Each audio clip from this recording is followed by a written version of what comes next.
প্রিয় শিক্ষার্থীরা, আমি ডক্টর শাহজাদ হুসাইন। আজকে তোমাদের ক্লাসের যে বিষয় সেটা হলো তোমাদের বিজ্ঞান অষ্টম শ্রেণীর তোমাদের চ্যাপ্টার হলো সপ্তম অধ্যায় পৃথিবী ও মহাকর্ষ। সেই চ্যাপ্টারের তোমার এই যে সামনে দেখতে পাচ্ছ পার্ট 6, ঠিক আছে। পার্ট 6 হলো তোমার আছে হলো পৃষ্ঠা নাম্বার তোমার দেখো, পৃষ্ঠা নাম্বার হলো তোমার 70, ঠিক আছে। অর্থাৎ আমরা 70 তোমার পৃথিবী ও মহাকর্ষ চ্যাপ্টারের শুরু করব পার্ট 6 দিয়ে, তার আগের লেকচারের পর থেকে, ঠিক আছে। পার্ট 6 থেকে, ঠিক আছে। পার্ট 6 পৃথিবীর বিভিন্ন স্থানে অভিকর্ষ ত্বরণ ও বস্তুর ওজন। অর্থাৎ পৃথিবীর বিভিন্ন স্থানে মানে দেখা হবে পৃথিবীর বিভিন্ন স্থানে অভিকর্ষ ত্বরণের মানটা কি হয় এবং সেখানে বস্তুর ওজনও কি হয়। একদম সাধারণ একটা আমরা ধারণা করি, মানে একদম পড়ার আগেই শুরু করি, সেটা হলো চিন্তা করি অভিকর্ষ ত্বরণ আমরা জানি পৃথিবীর বিভিন্ন স্থানে ভিন্ন রকম হয়, তাই না। সেটা পৃথিবীর কেন্দ্র থেকে ওই স্থানের দূরত্বের উপর যেহেতু নির্ভর করে, কাজেই আমরা জানি অভিকর্ষ ত্বরণ ভিন্ন হবে। তাহলে অভিকর্ষ ত্বরণ যদি ভিন্ন হয়, বস্তুর ওজন কিন্তু তোমার অভিকর্ষ ত্বরণ জি এর উপর নির্ভরশীল। তাহলে বস্তুর ওজনও কিন্তু তোমার স্থান ভেদে পরিবর্তন হবে, ঠিক আছে। হ্যাঁ, আগে ধারণাটা দিলাম, এখন চলো আমরা দেখি কি আছে তোমাদের বইয়ে। বস্তুর ওজন অভিকর্ষ ত্বরণ জি এর উপর নির্ভরশীল। আমরা একটা ইকুয়েশন পড়েছিলাম, ঠিক আছে, বস্তুর ওজনের ইকুয়েশন, ঠিক আছে, বা যেটা আমরা বলে থাকি মানে বস্তুর মানে ওজন ডাব্লিউ ইকুয়াল টু mg, ঠিক আছে। ডাব্লিউ হলো ওয়েট, কোনো বস্তুর ওয়েট হলো তার ভর ইন্টু অভিকর্ষ ত্বরণ জি, ঠিক আছে।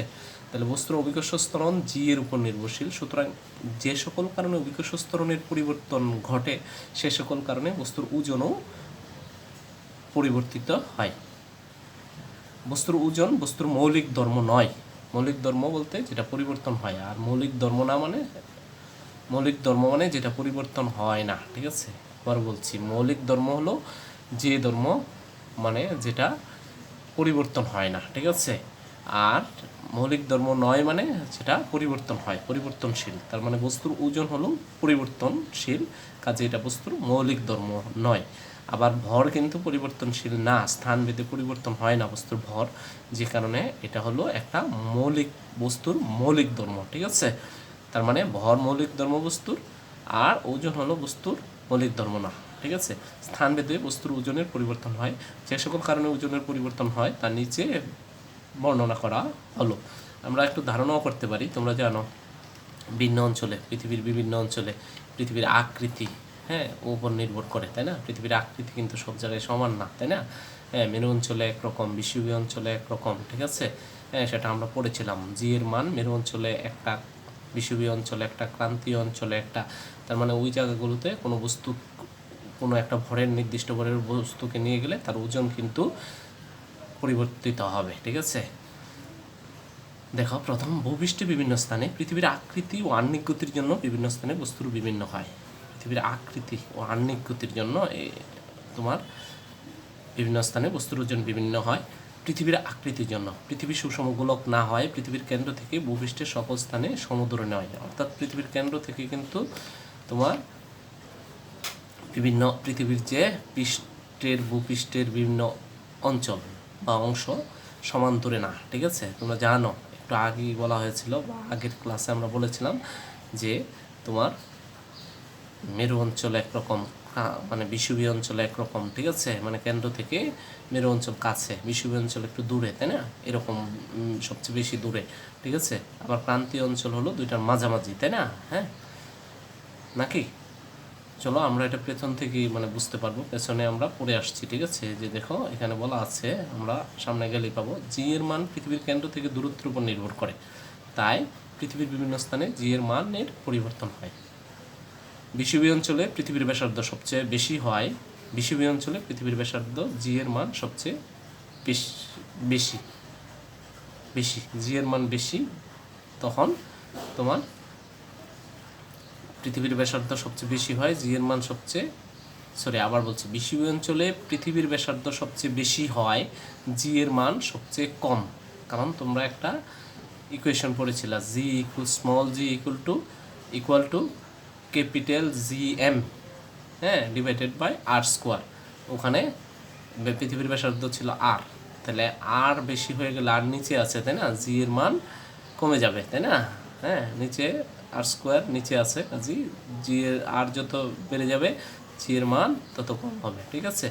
সুতরাং বিষুবীয় অঞ্চলে কোনো বস্তুর ওজন সবচেয়ে কম, তার মানে জি এর মান কম মানে ওজনও কম, কারণ ওজন ইকুয়াল টু বস্তুর ভর ইন্টু অভিকর্ষ ত্বরণ জি, ঠিক আছে। বিষুবীয় অঞ্চল থেকে মেরু অঞ্চলের দিকে যত যাওয়া হয় ব্যাসার্ধ তত কমতে থাকে এবং জি এর মান বাড়তে থাকে, ঠিক আছে। অর্থাৎ মেরু অঞ্চল একটু মানে পৃথিবীর কেন্দ্র থেকে কাছে, অর্থাৎ আর এর মান কম, আর এর মান কম মানে তখন জি এর মান হয় আগের ইকুয়েশন যেটা বলেছি, বারবার বলছি, small g equal to g m divided by capital r square. এখানে আর এর মান কমে যাচ্ছে মানে জি এর মান বেড়ে যাবে, তাই না, স্থানুপাতিক, তাই না। এর ফলে বস্তুর ওজনও বাড়তে থাকে। মেরু অঞ্চলে পৃথিবীর ব্যাসার্ধ সবচেয়ে কম হয়, জি এর মান মেরু অঞ্চলে সবচেয়ে বেশি। ওটা বুঝতে পারছ?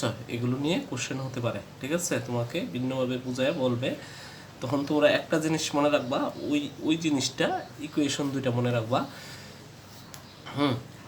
তোমার যে small g equal to capital g m divided by মানে ক্যাপিটাল আর স্কোয়ার, হ্যাঁ, আরেকটা হলো বস্তুর ওজন হলো ডাব্লিউ ইকুয়াল টু এম জি।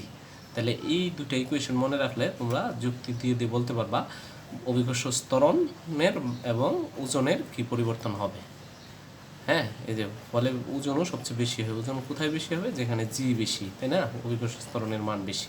পৃথিবীর আহ্নিক গতির জন্য অভিকর্ষ ত্বরণ বিষুবীয় অঞ্চল থেকে মেরু অঞ্চলের দিকে ক্রমশ বৃদ্ধি পায়। পৃথিবীর আহ্নিক গতির জন্য এই ব্যাপারটা হয়ে থাকে, ঠিক আছে।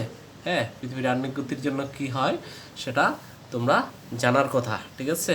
হ্যাঁ, পৃথিবীর আহ্নিক গতির জন্য কি হয়ে থাকে, হ্যাঁ, দিন রাত সৃষ্টি হয়, তাই না, হ্যাঁ। এর ফলে বস্তুর ওজনও বৃদ্ধি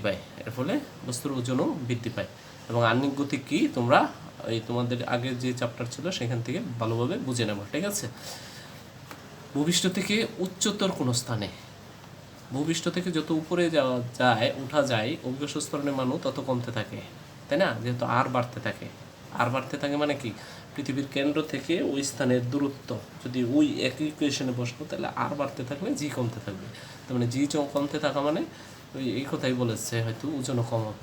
এর ফলে ভূপৃষ্ঠ থেকে যত উপরে ওঠা যায় বস্তুর ওজনও তত কমতে থাকে। এই কারণে পাহাড় ও পর্বত শীর্ষে বস্তুর ওজন কম হয়। তোমাকে যদি বলে দেয় এরকম একটা কোশ্চেন করো যে তুমি এই মুহূর্তে আছো যে বিন্দুতে, সেটা পৃথিবী থেকে আর দূরত্বে অবস্থিত, ঠিক আছে, হ্যাঁ, তুমি কিছুক্ষণ পর এমন একটা জায়গায় নিয়ে যাওয়া হলো যেটা পৃথিবীর পৃষ্ঠ থেকে 500 মিটার উপরে আছে, তাহলে ওখানে বস্তুর ওজন মানে ওজনের কি তারতম্য হবে, তাহলে তুমি কিন্তু বলতে পারবা, কারণ তুমি এখন যে অবস্থানে আছো, মনে করো এটা বলা হয়েছে আর দূরত্ব, মানে পৃথিবীর কেন্দ্র থেকে আর দূরত্ব, আমি এটা কিলোমিটারে বা মিটারে বললাম না, ঠিক আছে, আর দূরত্ব। তাহলে এইখানে জি এর মান যেটা হবে, তোমাকে যদি আরও 500 মিটার উপরে নেওয়া হয় তাহলে ওই 500 মিটার উপরে কিন্তু জি এর মান কমে যাবে, কারণ এই ক্ষেত্রে ওই যে ফর্মুলার আর, সেই আর কিন্তু হবে আসলে আর প্লাস 500 মিটারের একক হলে, ঠিক আছে, হ্যাঁ। যেটাই হয় তোমাকে বলা হবে না যে বের করো বললে সেটা তোমাকে এই আর এর মানটা বলে দেওয়া থাকবে কত কিলোমিটার বা কত মিটার, তখন তুমি পারবা, ঠিক আছে। কাজে আমি বলছি যে কতটুকু তারতম্য হবে, তারতম্য কী হবে, এটা তোমার যেহেতু এখানে দূরত্ব বেড়ে যাচ্ছে, বলবা যে পৃথিবীর কেন্দ্র থেকে পাহাড়ের উপর দূরত্ব বেড়ে যাচ্ছে, এই কারণে জি এর মান সেই উচ্চতা অনুযায়ী পরিবর্তন হবে, ঠিক আছে, জি এর মান কমবে। তাহলে জি এর মান কমবে মানে বস্তুর ওজনও ওই স্থানে জি এর সাপেক্ষে কমে যাবে, ঠিক আছে। পৃথিবীর অভ্যন্তরে কোনো স্থানে ভূপৃষ্ঠ থেকে যত নিচে যাওয়া যায় অভিকর্ষ ত্বরণের মানও তত কমতে থাকে। ভূপৃষ্ঠ থেকে আবার যত নিচে নামবা তখনও দেখা যাবে জি এর মান কমতে থাকবে। এর ফলে পৃথিবীর যত অভ্যন্তরে যাওয়া যায় বস্তুর ওজনও তত কমতে থাকে। অর্থাৎ তুমি যদি পৃথিবীর পৃষ্ঠ থেকে একটা স্ট্যান্ডার্ড জায়গা আছে, সেই জায়গা থেকে তুমি নিচে নামতে থাকো, তাহলে আবার দেখা যাবে জি এর মান কমতে থাকে এবং পৃথিবীর কেন্দ্রে কিন্তু জি এর মান 0, তাহলে ওখানে বস্তুর ওজন 0 হয়ে যাবে। এই কারণে খনিতে কোনো বস্তুর ওজন কম হয়। খনি মানে এটা কিন্তু মাটির অনেক গভীরে থাকে, তাই না, বিভিন্ন ধরনের খনি।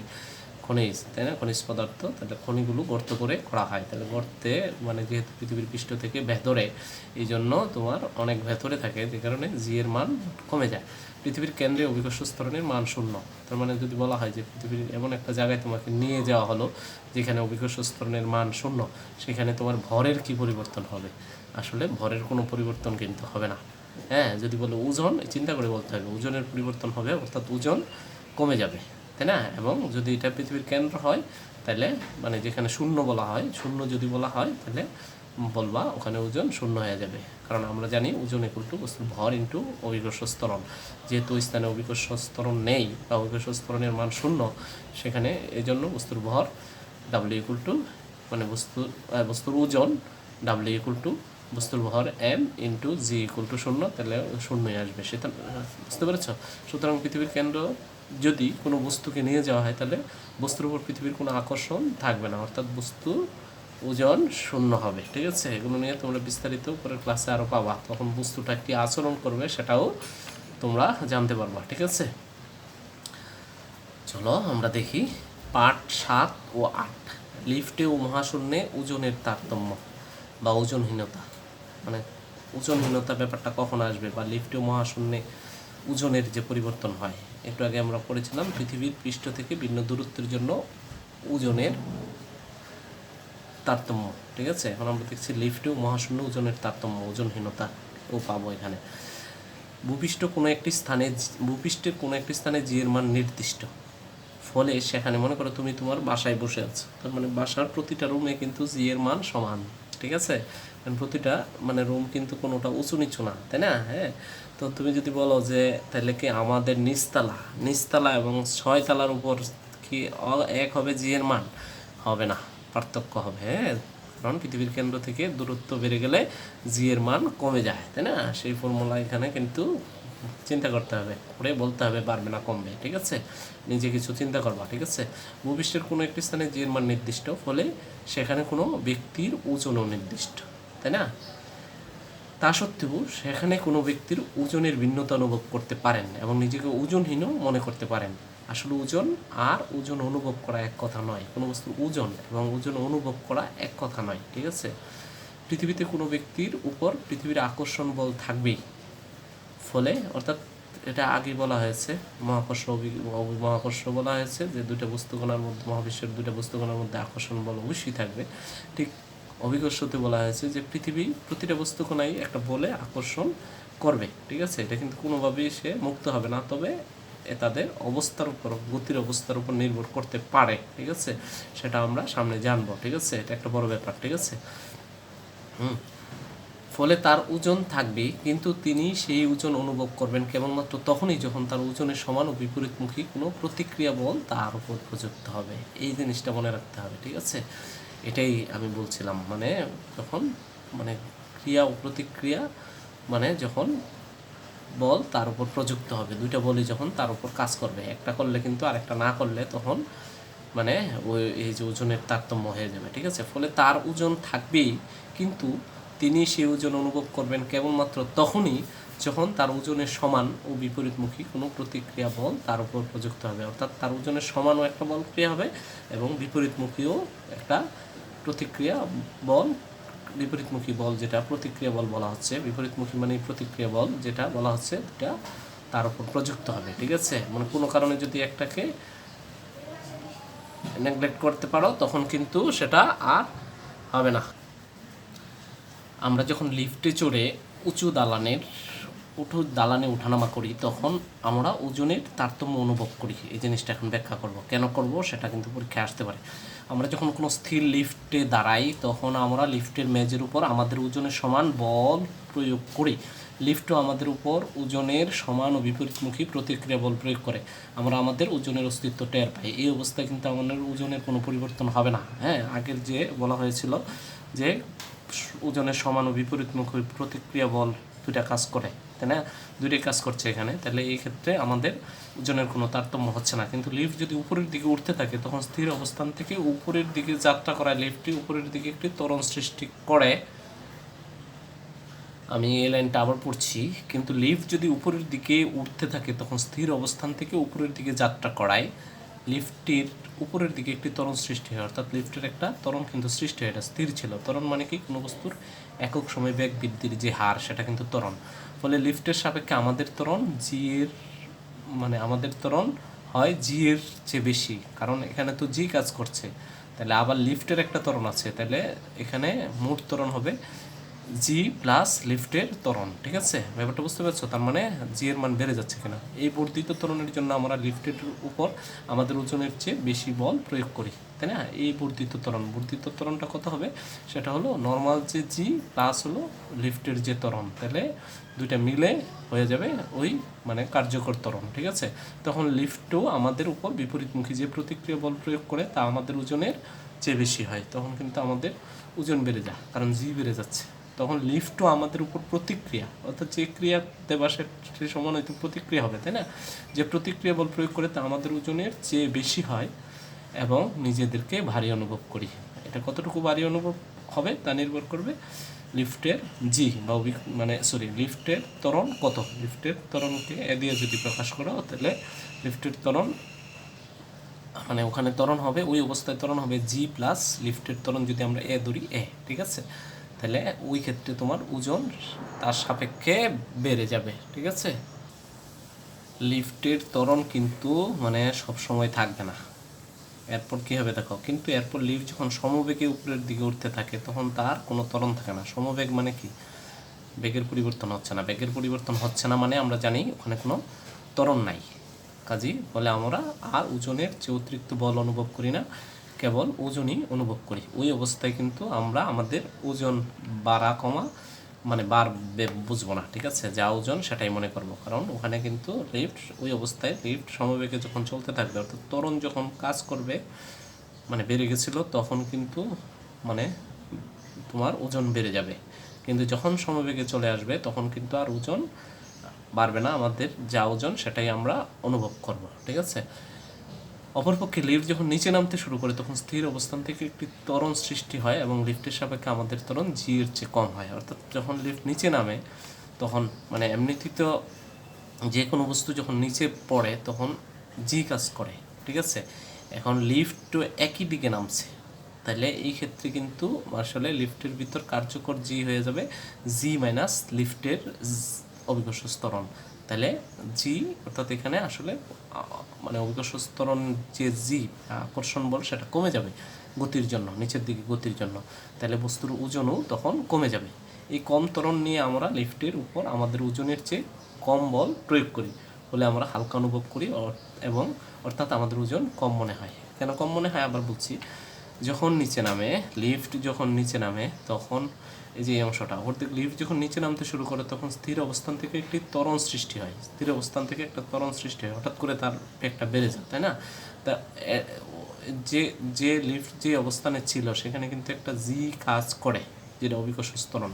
এখন লিফটেরও একটা জি নিচের দিকে কাজ করছে, তার মানে এখানে কার্যকর জি আসলে কি, এই জি মাইনাস হলো লিফটের ত্বরণ। তাহলে এখানে কিন্তু মানে আমাদের উপর কার্যকর যে ত্বরণ বা অভিকর্ষ ত্বরণ যেটা জি, আসলে জি না, জি মাইনাস মানে লিফটের অভিকর্ষ ত্বরণ। এই ক্ষেত্রে ফলে আমাদের ভর কিন্তু এখানে পরিবর্তন হচ্ছে না, কিন্তু জি এর পরিবর্তনজনিত কারণে, ঠিক আছে, মানে গতির জন্য এখানে বলতে পারো ত্বরণের পরিবর্তনের গতির পরিবর্তনের জন্য, ঠিক আছে, বেগের পরিবর্তনের জন্য, হ্যাঁ, যে ত্বরণের পরিবর্তন হচ্ছে, ঠিক আছে, ত্বরণের পরিবর্তনের জন্য এখানে আমাদের ওজনও কমে যাবে। এক্ষেত্রে কমছে, জি এর মান কমছে বলে আমাদের ওজনও কমবে। ঠিক আছে, ফলে আমরা হালকা অনুভব করি এবং অর্থাৎ আমাদের ওজন কম মনে হয়। লিফট যদি মুক্তভাবে নিচে পড়ে, মুক্তভাবে কোনো আকর্ষণ না থাকে, অর্থাৎ লিফটের যদি জি হয়, লিফটেরও যদি জি ত্বরণ হয়, তবে লিফটের সাপেক্ষে আমাদের ত্বরণ হবে জি মাইনাস জি অর্থাৎ শূন্য।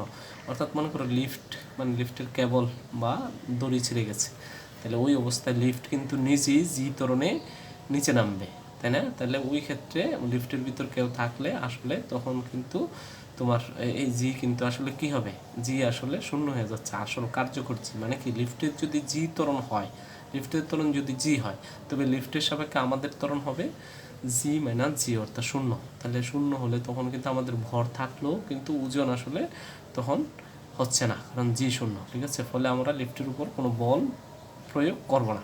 তখন লিফটও আমাদের ওজনের বিপরীতে আমাদের উপর কোনো প্রতিক্রিয়া বল প্রয়োগ করবে না এবং আমরা নিজেদেরকে ওজনহীন মনে করব।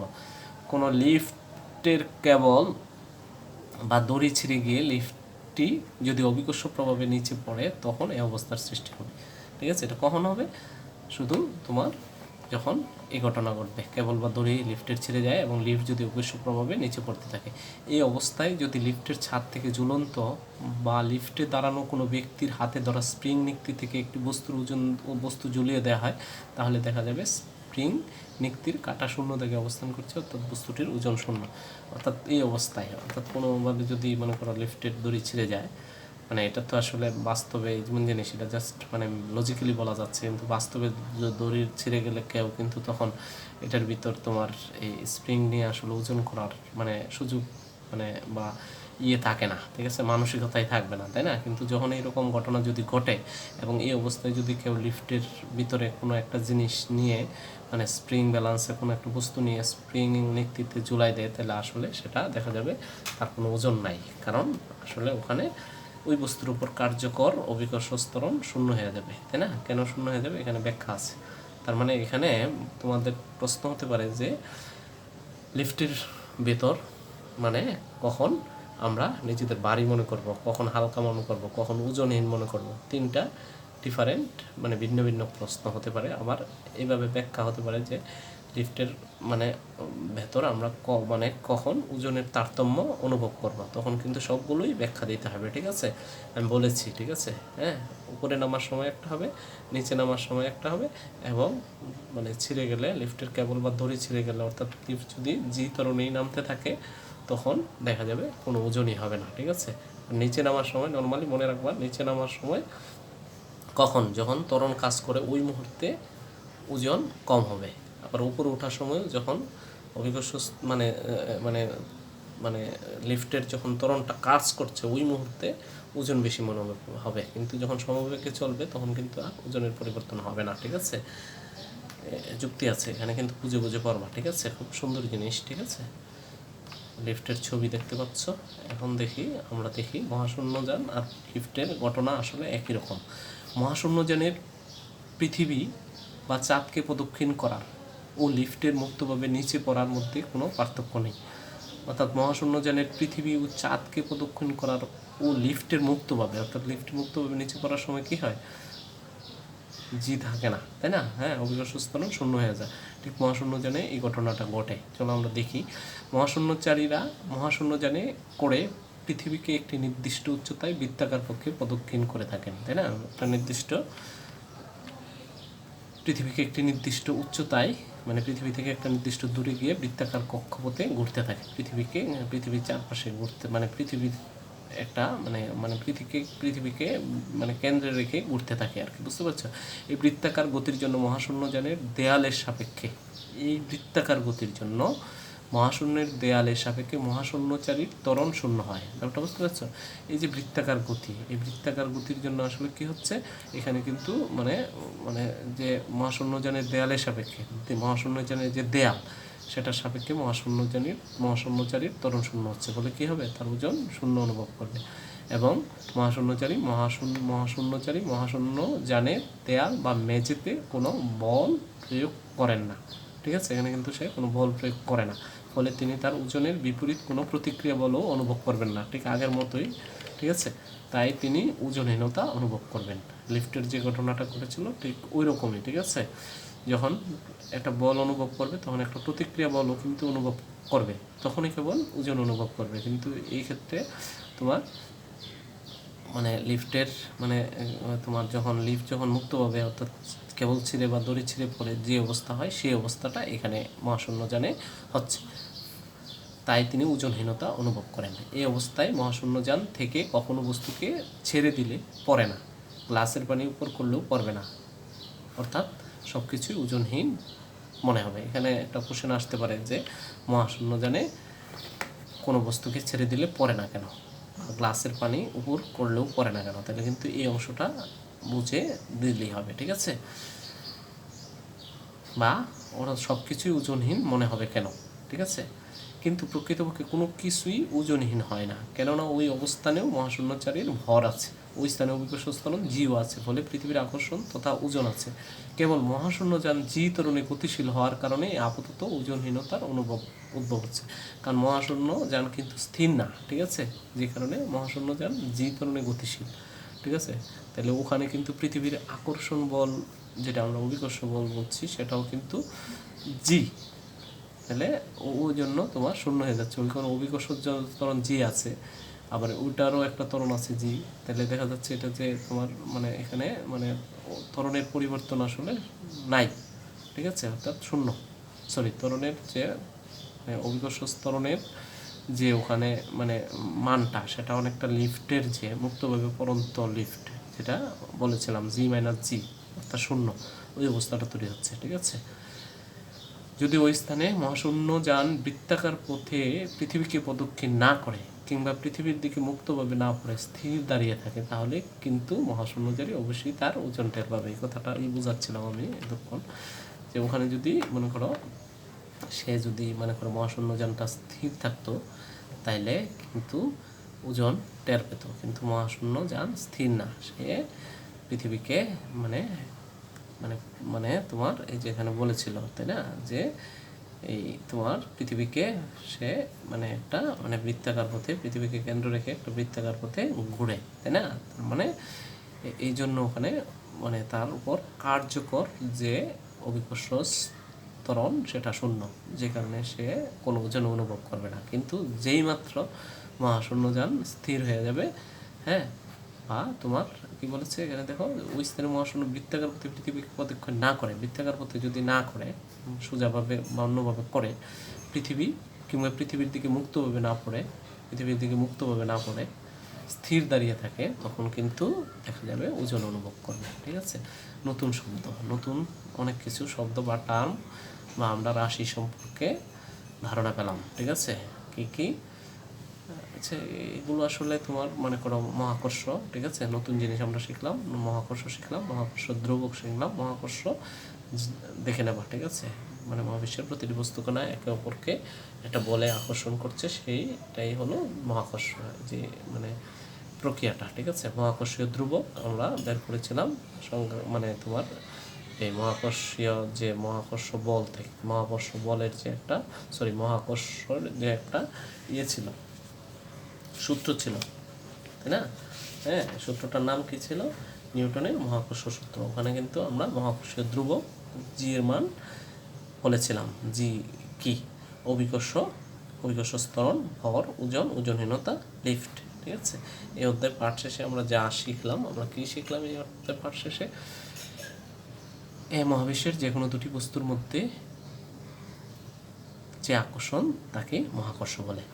মহাবিশ্বের প্রতিটি বস্তুকণা একে অপরকে নিচের দিকে আকর্ষণ করে এবং এই আকর্ষণ বলের মান বস্তুকণা দ্বয়ের ভরের গুণফলের সমানুপাতিক এবং এদের দূরত্বের বর্গের ব্যস্তানুপাতিক এবং বস্তুকণা দ্বয়ের সংযোজক সরলরেখা বরাবর ক্রিয়া করে। কেন্দ্র সংযোজক হবে, ঠিক আছে। বস্তু কণা দ্বয়ের কেন্দ্র সংযোজক সরলরেখা বরাবর ক্রিয়া করে, তোমরা সূত্রে দেখেছিলে, ঠিক আছে। পৃথিবী এবং অন্য যে কোনো বস্তুর মধ্যে যে আকর্ষণ তাকে অভিকর্ষ বা মাধ্যাকর্ষণ, ঠিক আছে। এটা হলো অভিকর্ষ। পৃথিবী এবং অন্য কোনো বস্তুর মধ্যকার আকর্ষণ। মাধ্যাকর্ষণ বলের প্রভাবে ভূপৃষ্ঠে মুক্তভাবে পড়ন্ত কোনো বস্তুর বেগ বৃদ্ধির হারকে মাধ্যাকর্ষণ জনিত বা অভিকর্ষ ত্বরণ বলে। এটা অভিকর্ষ ত্বরণ বা মাধ্যাকর্ষণ জনিত ত্বরণ। অভিকর্ষ ত্বরণ বা মাধ্যাকর্ষণ জনিত ত্বরণ জি এর আদর্শ মান হলো 9.8 মিটার পার সেকেন্ড স্কোয়ার। বস্তুর মধ্যে পদার্থের পরিমাণই হচ্ছে এর ভর। কি পরিমাণ পদার্থ আছে?